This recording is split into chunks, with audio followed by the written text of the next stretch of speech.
어떻게 보면 천안 선거읍을 지나갑니다. 선거읍. 저희를 곧바로 하면은 많은 그 비난 자세를 받을 수 있기 때문에 약간 비껴서 박물관 얘기로 하겠습니다. 아, 얼마나 좋아요. 제가 좋아하는 박물관. 저는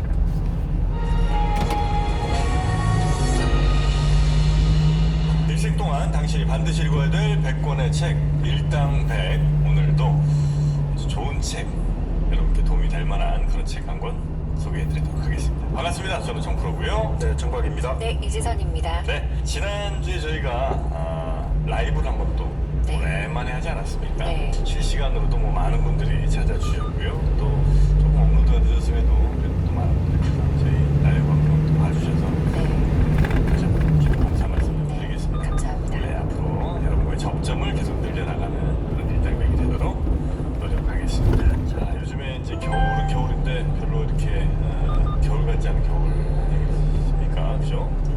굉장히 한참 막 12월 말에 춥더니 요즘 또 엄청 또 춥지 천안 않나요? 농수산 시장. 춥진 않은데 어마무시하게 그래서 크구만. 더 얇게 입고 나와서 더 쌀쌀한 느낌? 아니 그냥 추우면 그냥 확 껴입고 오는데 네. 뭐 그럴 수는 있겠네요. 요럴 때 집에서 아이들에게 읽어주면 좋을, 혹은 뭐 아이들이 직접 스스로 읽으면 좋을 그런 동화책 하나 잠깐 소개를 좀 해드려 넘어가도 좋을까요? 네. 치치포라는 동화책입니다. 뭐 치치포. 어른분들이 읽으셔도 어른들도 굉장히 아마 동심을 찾는 데 도움이 좀 되실 것 같고요. 그런 책인데 치치포 이야기는 대략 어떤 얘기입니까 이게? 치치포라는 아이가 태어나가지고 자기의 눈물로 꽃나무를 만들거든요. 꽃나무를 근데 지켜나가기 위해서 네. 벌 친구들, 꿀벌 친구들하고 메뚜기 친구들 도움을 받아가지고 나쁜 동물들로부터 그 꽃나무를 지켜나가는. 그래서 자기만의 모습 피워가는 그런 이야기죠. 일종의 성장 동화라고 해야 될까? 오. 그 앞에 소개된 그 작가의 말 잠깐 한 번만 좀 들어볼까요? 그럴까요? 네, 우리 지선 씨가 한번 또 읽어주시면. 아, 그러면은 또 음악 무료 부금 하나 깔고 할까요? 우리가 불행한 이유는 힘겨운 싸움 때문에. 또 편집에 들어오고 해가지고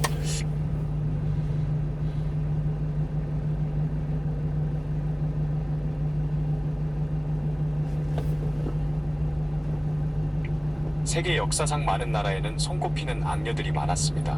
예를 들면 중국의 3대 악녀로는 여태후와 서태후 그리고 측천무후가 있고, 조선의 3대 악녀로는 장록수, 정난정 그리고 장희빈이 있죠. 하지만 세월이 지나 인물들에 대해 재평가가 이루어지기도 하면서 기존의 사람이 빠지고 다른 사람이 들어가기도 합니다. 일본에도 3대 악녀가 있는데요.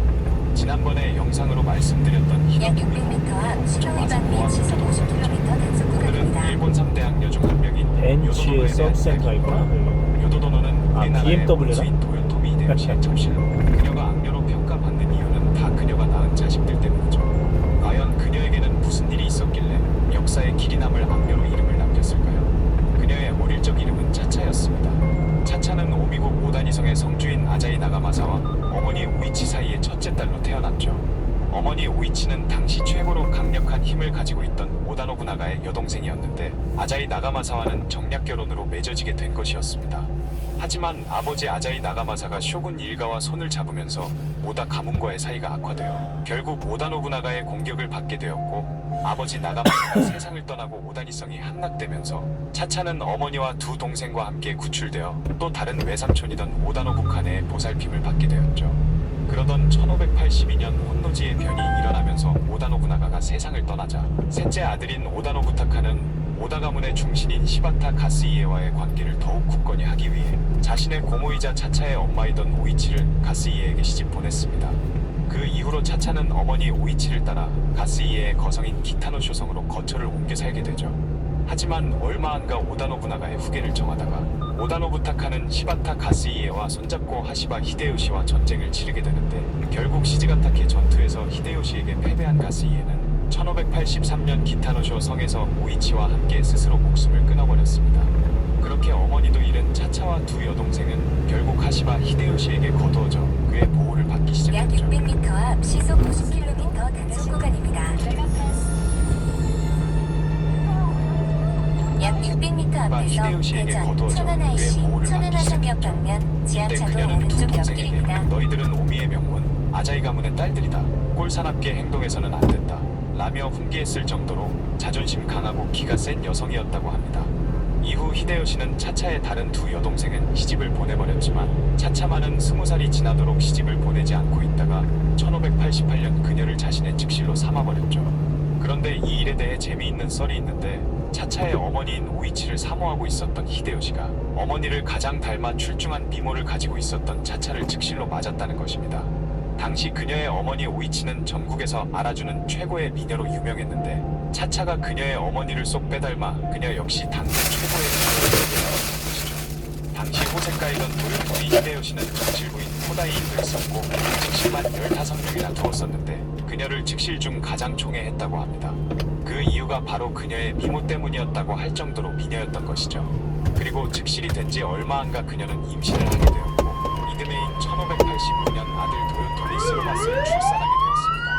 자식이 없던 히데요시에게 아들이 태어나자 그는 엄청나게 기뻐하며 요도성을 차차에게 하사했는데 이때부터 그녀는 요도성의 마님이라는 뜻의 요도도로 불리게 된 것이죠. 그런데 첫째 아들이 태어나고 얼마 안 가 그녀에 대한 흉흉한 소문이 퍼지게 됩니다. 그것은 바로 그녀가 다른 남자와 바람을 펴 임신을 하게 되었고 사실 스루마스는 히데요시가 아닌 다른 남자의 아들이라는 것이었죠. 이에 격분한 요도도노는 이 소문을 낸 사람들을 모조리 악착같이 색출해내 다 잡아들였고 그들은 모두 잔인하게 처형되었습니다. 그런데 사실 그녀의 불륜설이 거의 정설이 되어가고 있다고 하는데요. 당시 천하가 알아주는 호세카였던 히데요시는 정실부인인 호다이인 사이에서도 자식이 없었고 측실 15명에게서도 자식을 보지 못했었기 때문에 당시에도 그렇고 지금도 그렇고 아마 히데요시는 부정자증이었을 거라고 보는 시각이 있죠. 심지어 그의 측실 중 한 명은 과거 아이를 5명이나 낳은 여자도 있었기 때문에 임신을 하는데 여자는 문제가 되지 잠시 후 않았던 것입니다. 지하차도 오른쪽 심지어 훗날 옆입니다. 낳게 되는 히데요리는 키가 무려 197cm에 체중은 161kg이나 되는 거구였다고 하는데 키가 140cm에 불과했던 작고 왜소한 히데요시와 전혀 닮지 않았던 것이죠. 또한 가신이던 오노 하루나가는 요도도노와 어릴 적부터 같은 약 젖을 300m 먹고 자란 사이 앞에서 당시에도 두 천안 사람이 IC 내밀한 방면 관계라는 좌회전입니다. 소문이 돌았을 정도로 사이가 좋았기 때문에 일각에서는 히데요리가 아마 하루나가의 자식일 것이다 라는 설도 잠시 있습니다. 후 또한 좌회전입니다. 스루마스가 그 태어난 앞에 당시에 이제 천안역이 히데요시는 바로 앞에 50세를 있어요. 넘은 나이였고 저는 심지어 둘째 히데요리가 천안역 쪽으로 안 태어났을 가고 당시에는 50대 중후반의 천안 나이였기 때문에 IC 쪽으로 갈 젊을 때도 예정입니다. 아이를 낳지 못했던 히데요시가 유독 요도도노에게서만 2명의 아이를 임신했다는 것이 말이 안 된다는 것이죠. 어쨌든 히데요시의 뒤를 이을 아들을 낳은 요도도노는 수많은 특권을 부여받으면서 강력한 권력을 손에 얻게 되었습니다. 하지만 스루마스는 선천적으로 몸이 약해 병치레가 잦았는데 불과 2년 후 1591년 스루마스는 어린 나이로 세상을 떠나고 말았죠. 이에 히데요시는 촌마개를 자를 정도로 크게 슬퍼했고 더 이상 아들을 낳는 일이 없을 거라 생각한 히데요시는 자포자기한 채 스루마스가 죽은 지 3개월 만에 조카인 도요토미 히데츠구를 양자로 삼아 후계자로 지명하고 관백자리를 물려주어 버렸습니다. 그리고 조선 침략의 야욕을 드러내는데 1592년 히데요시가 조선을 침략하기 직전에 히젠 나고야 성으로 거처를 옮기자 이때 요도도노 역시 그를 따라 그곳으로 갔죠. 그리고 얼마 안 가 임진왜란을 벌였을 당시 요도도노가 또다시 히데요시의 아들을 임신하게 된 것입니다. 그리고 1년 후인 1593년 요도도노는 히데요시의 둘째 아들인 도요토미 히데요리를 낳게 되었죠. 그러자 히데요시와 요도도노는 친아들인 히데요리를 다음 후계자로 삼고 싶다는 생각을 하게 되었고 결국 현재 후계자인 조카 히데스구와 갈등이 생겨나고 말았습니다.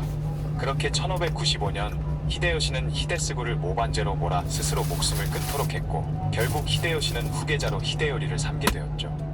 그런데 히데스구를 숙청할 당시 그의 처자식의 시녀들까지 수십 명이나 되는 히데스구의 가솔들이 모조리 참수당하고 말았는데 히데스구의 처자식 중에는 다른 영주의 딸도 있었기 때문에 이 일로 인해 도요토미 가문에 앙심을 품은 영주들이 생기고 말았습니다.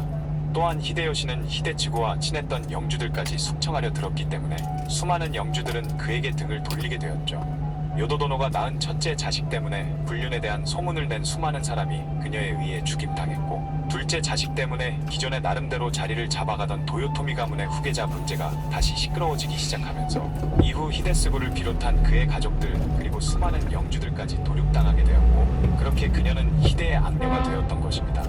어쨌든 다음 최고 권력자가 될 히데요리를 낳은 요도도노의 권세는 정실부인이던 코다이인에 뒤지지 않을 정도가 되었죠. 그러던 1598년 9월 도요토미 히데요시가 정유재난을 일으키고 얼마 안 가 갑자기 세상을 떠나고 말았습니다. 그 이후 그녀는 아들 히데요리를 데리고 난공불락의 성인 오사카 성으로 거주지를 옮겼고 요도도노는 히데요리의 후견인으로서 정치와 인사 등에 개입하며 사실상 오사카 성의 수장이 되었죠. 그런데 히데요시의 장례식 중 한 가지 일화가 있는데요. 히데요시의 정실 부인이던 코다이인이 자신의 머리카락을 잘라 히데요시에 관해놓자 그 모습을 보던 요도도노는 질 수 없다는 마음에 히데요리가 손을 씻은 물을 히데요시의 관안에 넣었다고 합니다. 이에 코다이인은 아직 살 날도 많고 앞날이 창창한 히데요리와 관련된 것을 관속에 넣다니 불길하다는 말을 했다고 하죠. 어쨌든 히데요리는 아버지의 뒤를 이었지만 아직 6살밖에 되지 않았던 탓에 가신들을 관리하지 못했고 영주들을 비롯한 신하들과 점점 갈등이 생기기 시작했습니다. 그리고 히데요시가 죽고 나서 가장 강력한 전방에 영주가 된 터널이 도쿠가와 있습니다. 이에야스가 영향력을 행사하기 시작하고 도요토미 가문과 사이가 나빠진 영주들을 보섭하는 등 야심을 드러내기 시작했죠. 이에 친도요토미파였던 이시다 미스나리는 도쿠가와 이에야스의 야망을 막기에 반 이에야스 세력을 규합한 뒤 군대를 일으켜 세키가하라에서 이에야스와 정면으로 맞붙게 되었습니다. 요도도노는 대놓고 이 전투에 참여하지는 않았지만 내심 이시다 미스나리가 약 이기기를 바라고 600m 있습니다. 앞에서 세종 하지만 결국 이시다 미스나리의 오른쪽 패배로 세키가하라 전투가 우측 막혔고 두 번째 차로로 이렇게 도쿠가와 주행하세요. 이에야스는 어린 히데요리를 제치고 전국의 주도권을 쥐게 되죠. 그렇게 히데요리와 요도도노가 이끌던 도요토미 가문의 약 힘은 300m 과거에 비해 앞에서 완전히 세종 변화되어 공주 입장 방면 천안 왼쪽 방향입니다. 아이씨입니다.